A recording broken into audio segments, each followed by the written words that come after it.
Finally भाई गोटे मुदीटा बनई आज उमास पर्व कहबे गाँ गहली रे ए मुदी कौन पे तैयारी कले कौन पे बनई सेटा हम पचार दबा।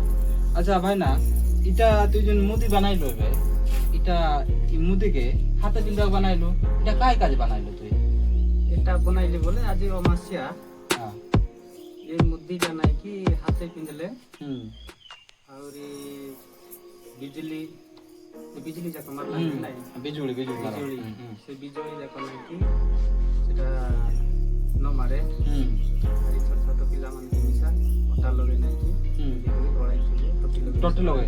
अच्छा बेकरो वाले बाटा जो कहू और हाथ रे मिसा इंदी पिंदले और भूत प्रस्त मिसा नहीं कि और आटा करबो। अच्छा भाई कहबार माने होची कि एटा पिंदिबा द्वारा बिजुली मारियोनी आ भूत प्रेत अटैक करियोनी आ छोट छुआनकर बेकरे एटा एमती अळेले तांको मध्ये भूत प्रेत किंबा जे कोनसी रोग बीमार हेबार बहुत चांसेस बहुत कम। अच्छा बहुत धन्यवाद भाई ना इटा बनाइलु आ लोक मान सिखाइलु एबे लोक माने सिखी करी इंदिरा बनाइबे आ तो क्या धन्यवाद बोली कहबेनी। धन्यवाद भाई ना।